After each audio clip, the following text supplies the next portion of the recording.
कि जैसे अमेरिका में गोरे और निगरों के बीच में लड़ाई चल रही है और हमारे भारतवर्ष में लड़ाई चल रही है ब्राह्मण वर्ग, जिसको द्विज वर्ग कहते हैं, और जिसका दूसरा वर्ग है जो शेड्यूल कास्ट शेड्यूल ट्राइब्स कहलाता है, और पुराणों के अनुसार हिंदू धर्म के अनुसार शूद्र कहा जाता है। और जो शूद्र वर्ग है उसने कहना शुरू किया है कि हम यहाँ के मूल निवासी हैं, हम यहाँ की पैदाइश हैं, और बाकी जो लोग यहाँ आए हुए हैं, जो समय समय पर हमारे देश में आए, कि कोई डेन्यूब से आया, कोई मध्य एशिया से आया, और कोई तिब्बत से आया। और विवेकानंद कहते हैं कि हमारे देश में बाहर से लोग ना आकर के बल्कि वो तिब्बत के लोग थे। इसी बात को महर्षि दयानंद सरस्वती भी कहते हैं कि बाहर से लोग नहीं आए, वो तिब्बत से होकर के आए हैं, तिब्बत के वो निवासी थे। इसलिए चूँकि कैलाश पर्वत भी पड़ता है तिब्बत में, उनका मानना ये है कि हम भारत के मूल निवासी हैं। तो दोनों वर्ग जो अपने को साबित करने की कोशिश करता है कि हम भारत के मूल निवासी हैं, उनमें से प्रथम वर्ग है यहाँ के संविधान के अनुसार scheduled caste and scheduled tribes. और इन लोगों में जो राजनीतिक रूप से जिन लोगों ने पार्टियां बनाई, संगठन बनाया, वे संगठन के लोग बार बार ये कहने की कोशिश करते हैं कि हम यहाँ के मूल निवासी हैं और शेष लोग जो हैं बाहर से आए हैं, इसलिए हमारा हक यहाँ पर होना चाहिए। मेरा ये कहना है कि जैसा कि आपने सवाल में भी पूछा था कि सिंध की सभ्यता, हड़प्पा की सभ्यता के जो लोग थे वो यहाँ के मूल निवासी थे, और वहाँ की भाषा और संस्कृति सबसे प्राचीन मानी जाती है। मेरा मानना ये है कि जो सिंधु की सभ्यता थी और वहाँ पर जो लोग बसे हुए थे, तो वहाँ के लोग आज जीवित नहीं हैं। जब प्रलय हो गया, जब वहाँ की सभ्यता नष्ट हो गई, तो उसका एक भी आदमी ऐसा नहीं मिला जो ये कहता हो कि हम वहाँ के मूल निवासी बचे हुए। यहाँ के जो शेड्यूल कास्ट के लोग हैं और जंगलों में रहने वाले लोग हैं, उनका ये कहना है कि हम यहाँ के मूल निवासी हैं। तो बात मूल निवासी की नहीं है कि आप मूल निवासी हैं और नंगे रह रहे हैं, भूखे रह रहे हैं, आपके पास कोई भी ज्ञान विज्ञान की शिक्षा नहीं है, कोई भी ज्ञान विज्ञान की जानकारी नहीं है, और आप किसी लायक भी नहीं हैं, और आप हजारों साल पहले भी गुलाम बन करके रहते थे, भूदास बन करके रहा करते थे, और भूपति आपके ऊपर शासन किया करता था। लेकिन आज भी आप जो ये मूल निवासी अपने आप को कहने वाले लोग हैं, वे सारे के सारे लोग आज भी लड़ाई से दूर भागते हैं। ये लड़ना नहीं जानते, इनमें संघर्ष करने की क्षमता नहीं है। और केवल अगर दो चार लोगों को छोड़ दिया जाए कि जैसे पेरियार और डॉक्टर अंबेडकर या ज्योतिबा फूले ने जो लड़ाई लड़ी है, तो उनकी लड़ाई ये मूल निवासीवाद नहीं रहा या विदेशीवाद नहीं रहा। इनका ये था कि हम इस देश में जो रह रहे हैं और हमारे ऊपर जो सत्तासीन है, उसमें हम अपनी पैठ बनाएं, उनसे हम अपना अधिकार लें। कहने का मतलब ये है कि ये लोग शुरू से ही कायर रहे हैं, डरे हुए लोग हैं, जो सामने आकर के किसी भी सामंतवाद से, भूपति से लड़ाई इन लोगों ने लड़ी नहीं। हमेशा से ये बाहर से आए हुए लोग, चूँकि ये संपन्न थे, प्रतिभा संपन्न थे, इनमें ज्ञान थी, इनमें चेतना था, इसलिए ये राजा भी बने और राजा बनकर के शासन सत्ता अपने हाथ में संभाल लिया तथा यहाँ के लोगों पर शासन करना शुरू कर दिया। और ये आज से नहीं है, हजारों वर्षों पहले से यही व्यवस्था चली आ रही है और आज भी उसी व्यवस्था में मर रहे हैं, सड़ रहे हैं।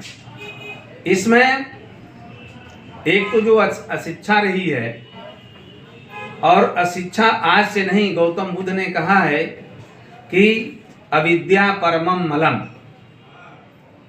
अशिक्षा सारी दरिद्रताओं की जड़ है। लेकिन बौद्ध काल में भी शेड्यूल्ड कास्ट को और शेड्यूल्ड ट्राइब्स को शिक्षा नहीं दी गई।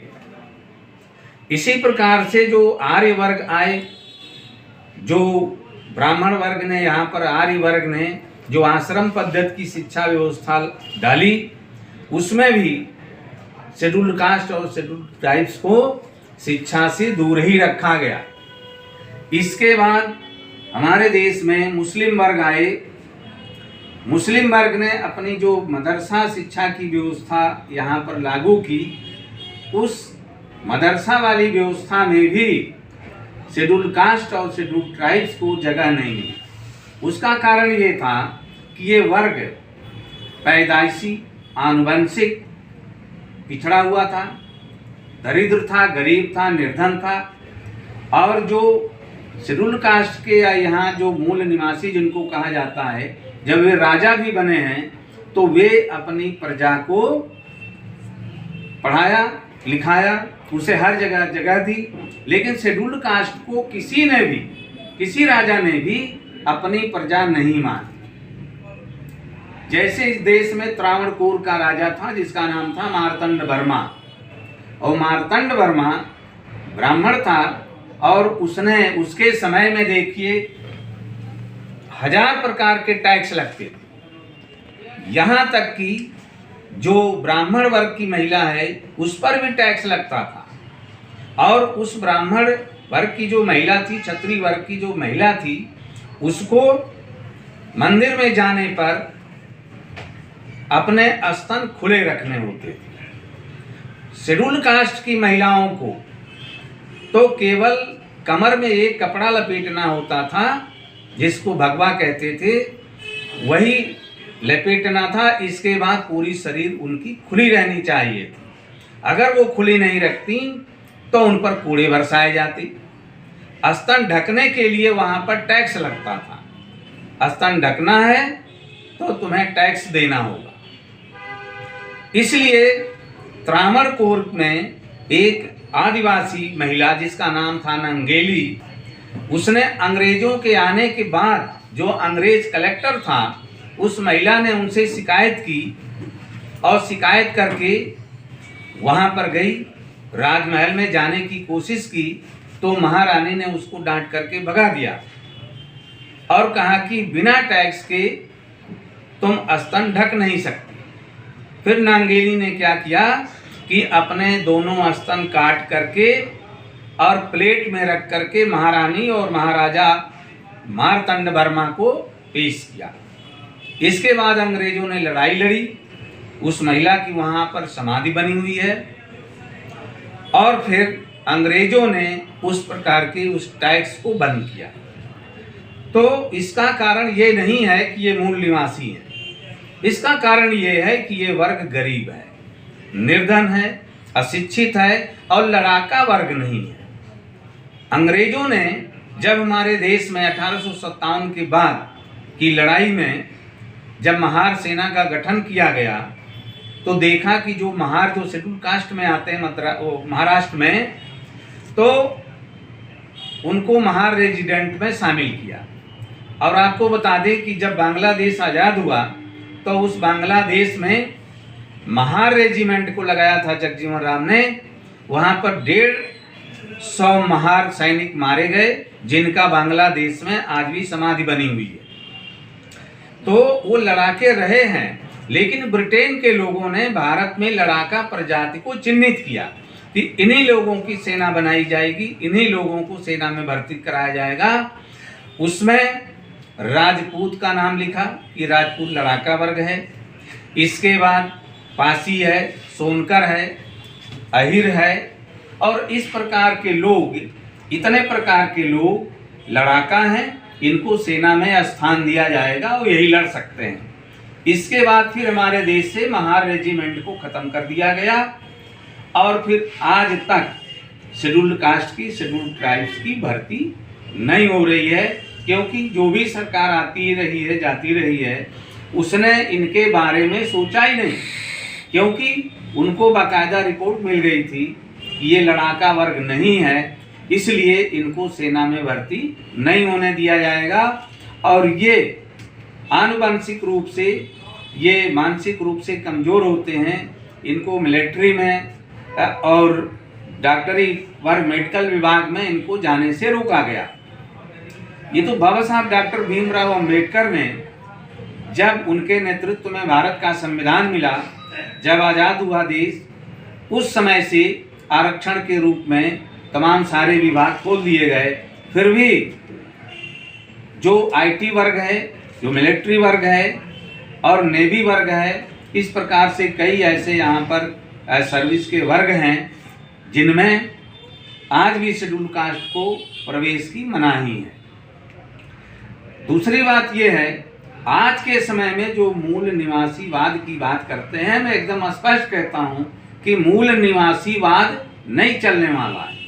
कारण उसका ये है, आज जो कहता है कि हम भारत के मूल निवासी, एक भी मूल निवासी व्यक्ति से आप पूछ लीजिए कि आप बताओ हमारे देश की सीमा क्या है, हमारे देश में कितने लाख वर्ग किलोमीटर में हमारा देश भारतवर्ष फैला हुआ है। अगली बात कि वो कभी भी, क्या वो पूरे देश का भ्रमण किए हैं, क्या वो इस देश को जानते हैं कि हमारा देश यहाँ तक है, या जो सत्ता है उससे अलग हट करके क्या ये मूल निवासी वर्ग कभी देश की सीमा का या देश की परिक्रमा किया है? ये हमारा देश है और हम इसमें क्या कर सकते हैं।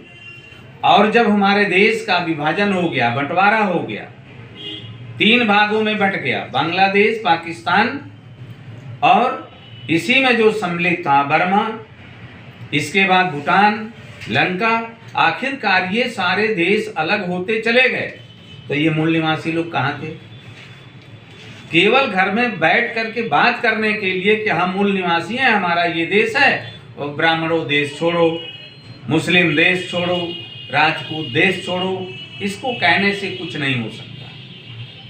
दूसरी बात यह है कि आप मूल निवासी की जब बात करते हैं तो भाई मूल निवासी की बात करते हैं, आपकी अपनी कौन सी व्यवस्था है जब आप शिक्षा की, आर्थिक व्यवस्था की और तमाम प्रकार की जो व्यवस्थाएं हैं आप उसको कर पाने में सक्षम हैं।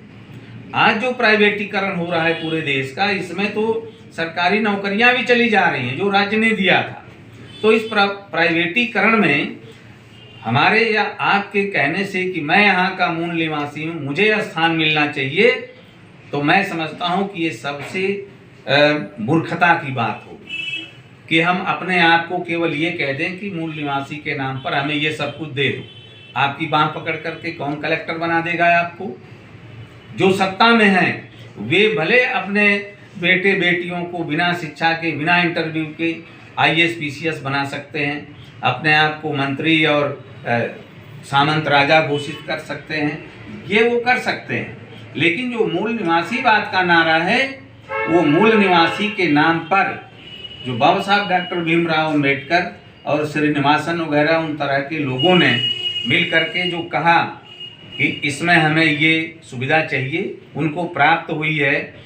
यही मूल निवासी के लिए नहीं, बल्कि ये पिछड़े वर्ग के लिए, आर्थिक रूप से निर्धन वर्ग के लिए जो संविधान सभा ने जो दिया है वही लेकर के और उससे आगे बढ़ने की कोशिश करें, तो हमें लगता है कि ये बहुत ही अच्छी बात होगी। दूसरा ये है कि जगह जगह जो हमारे देश में जातिवादी संगठन बने हैं, चमार संघ बना है, पासी संघ बना है, भंगी संघ बना है। अभी मैं 2018 में गया हुआ था इलाहाबाद में, भंगी सम्मेलन था, और जैसे कहते हैं गर्व से कहो हम हिंदू हैं, उसी तरह से वहाँ पर लखनऊ से अरुण खोटे भी गए हुए थे। वहाँ पर नारा लग रहा था बाकायदा कि गर्व से कहो हम भंगी हैं। जब इस तरह से बात कही जाएगी तो हमारे देश में इतनी प्रकार की जातियां बन गई, इतनी प्रकार की जातियां कि जिसमें कुंजड़ हैं, कंजर हैं, चमार हैं, भंगी हैं, हलाल खोर हैं और चूतिया भी जाति है इस देश में। हमारे देश में चूतिया नाम की जाति है। अब डॉक्टर बाबा साहब भीमराव अम्बेडकर के खंड 5 को पढ़ करके देख सकते हैं। यह हमारे देश में J.H. हट्टन ने जो जनगणना कराई थी, उस जनगणना की आप रिपोर्ट देख लीजिए। तो जब ऐसे लोग हैं, जब कहेंगे गर्व से कहो हम भंगी हैं, गर्व से कहो हम चांडाल हैं, गर्व से कहो हम चूतिया हैं, तो फिर आपका सम्मान कौन करेगा? क्योंकि आप पेशे से जुड़े हुए हैं। भंगी कहने का मतलब है कि आप हम झाड़ू ही लगाएंगे, चमार कहने का मतलब ये है कि हम चमड़ा ही छीलेंगे। इससे नहीं हो सकता। जाति व्यवस्था के खिलाफ लड़नी चाहिए, लेकिन हम 100 साल के लिए जाति बनवा करके अपने तिजोरी में उसको रख लेते हैं कि हम भंगी, डोम, चमार, चांडाल है। ये बहुत गलत बात है। और जितने प्रगतिवादी लोग हैं, बहुत से लोग जो हैं मंचों पर कहते हैं कि हमें जात से नफरत है। तो जात से नफरत ना करके आप एक दूसरे से नफरत करने लगते हो। आपका बच्चा पैदा हुआ, ये जितने मूल निवासी वर्ग के लोग हैं, बच्चा पैदा हुआ, बच्चे को गोद में लेकर के स्कूल में गए। स्कूल में जा करके अध्यापक से कहते हैं मेरे बच्चे का नाम लिख लीजिए। नाम क्या है? मनोज, सनोज, विनोद, कोई भी नाम रख दिया, ठीक है। आपका नाम क्या है? फला है। तो लास्ट में पूछते हैं आपका धर्म क्या है? तो आप सीधे बताते हैं हिंदू हैं। फिर पूछते हैं आपकी जाति क्या है? तो आप जात बताते हैं शेड्यूल कास्ट। फिर कहते हैं उपजाति क्या है? तब आपकी आवाज धीरे से निकलती है हम भंगी हैं या हम चमार हैं, चांडाल। बच्चे को पता नहीं है, आपने रजिस्टर में दर्ज करवा दिया और 100 साल के लिए अपने बेटे को भंगी बना दिया, चमार और चांडाल बना के छोड़ दिया। हो सकता है बच्चा आगे बढ़ करके कुछ और सोचता या इससे अलग सोच सकता था, लेकिन हमारे समाज के लोग या उसी मूल निवासी समाज के लोग जो अपने आप को कहते हैं, इनको प्रगतिशील और सचेतन बनना होगा। अभी एक मित्र ने कहा कि हम सोचते हैं कि एक जो हम 100 शादी करके और पूरा 5000 लोगों का एक चमरौटी बसा दे। हमने पूछा ऐसा क्यों करेंगे? कहने लगे मैं प्रधान बन जाऊंगा। तो इसी तरह की नासमझी की बात करने वाले इस देश में हजारों लोग हैं, लाखों लोग हैं जो जात के आधार पर लड़ाई लड़ करके और बाबा साहब अम्बेडकर के सपनों को पूरा करना चाहते हैं। ये कभी संभव नहीं। जात की लड़ाई लड़ करके कभी आप सत्ता सम्मान नहीं पा सकते, रोटी कपड़ा मकान नहीं पा सकते, कभी भी आप सुख और समृद्धि नहीं पा सकते, क्योंकि मूल निवासीवाद अब मिट चुका है, खत्म हो चुका है। उसके लिए लड़ाई लड़ने की जरूरत नहीं है।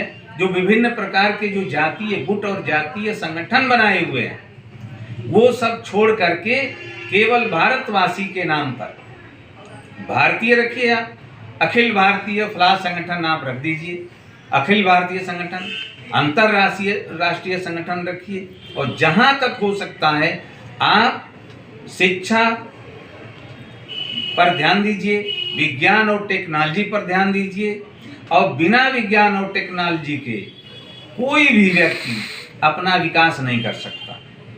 जो पूजा पाठ करके हर घर में देवी देवता, हर घरों में देवी देवता भगवान सब पड़े हुए हैं, सुबह शाम आकर के उनके यहाँ जो गिड़गिड़ाने की परंपरा बनी हुई, तो ये भी सबसे खराब बात है कि अपने जीवन का 75% हिस्सा इनमें अंधविश्वास में लगा देते हैं, अंधश्रद्धा में लगा देते हैं।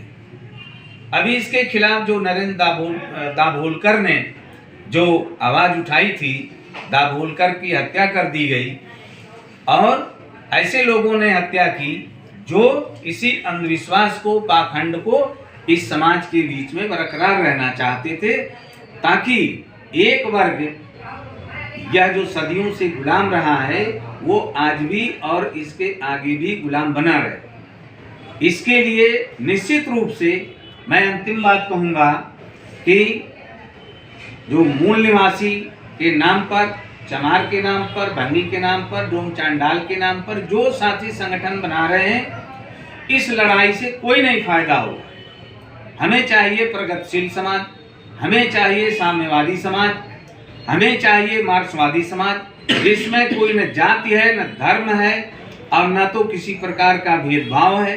सभी के साथ सबका, चाहे वो किसी जात धर्म का हो, मार्क्सवादी या साम्यवादी बनकर के वो सीधे सीधे किसी से बेटी रोटी का संबंध कर सकता है। लेकिन शेड्यूल्ड कास्ट के लोग आपस में बेटी रोटी का संबंध नहीं बना रहे। तो नए सिरे से सोचना होगा, और जब तक नए सिरे से नहीं सोचेंगे, डॉक्टर अंबेडकर के सपनों का भारत नहीं बनेगा। अभी आप जब ज्योतिबा राव फूले को पढ़ेंगे, ज्योतिबा राव फूले ने एक लड़ाई लड़ी थी। उसने कहा था कि हमारे देश का नाम अलग होना चाहिए, हमारा देश अलग होना चाहिए। उन्होंने कहा कि हमारे देश का नाम राजा बलि के नाम पर बलिस्तान होना चाहिए। उन्होंने अपने ज़माने में लड़ाई लड़ी, लेकिन बलिस्तान नहीं हो पाया। कारण यह है कि मंच पर बोलने वाले जितने जो माली समाज के लोग हैं, फूले समाज के जो लोग हैं, संघर्ष नहीं करते हैं, केवल बात करते हैं, और बात करके ऐसे चले जाते हैं मुंह मोड़ करके, जैसे वो डॉक्टर अंबेडकर को, बुद्ध को और पेरियार को या फूले जी को वो जानते ही नहीं। तो ये सारे लोग सचेतन बन करके विज्ञान और टेक्नोलॉजी के साथ, क्योंकि आज जो भी कुछ देने वाला है इस धरती पर इस मनुष्य को, वो देवी देवता भगवान नहीं देने वाला है, वो देने वाला है विज्ञान और टेक्नोलॉजी, नई शिक्षा और नए विचार, अंतर्राष्ट्रीयकरण, और जो हमारे समाज में जो दरिद्रता है उसको खत्म करने के बाद ही हमारा देश और ये समाज आगे बढ़ सकता है। हमें देश के साथ चलना है, एक जातीय व्यवस्था के आधार पर नहीं चलना है। मित्रों, अगर किसी को कोई बात बुरी लगी हो और किसी बात पर एतराज हो, ये मुझसे बात कर सकते हैं कभी भी, या इस चैनल के माध्यम से बात कर सकते हैं। अब मैं अपनी बात को समाप्त करता हूं, और इस चैनल के जो प्रभारी हैं आप साथी को बहुत बहुत धन्यवाद।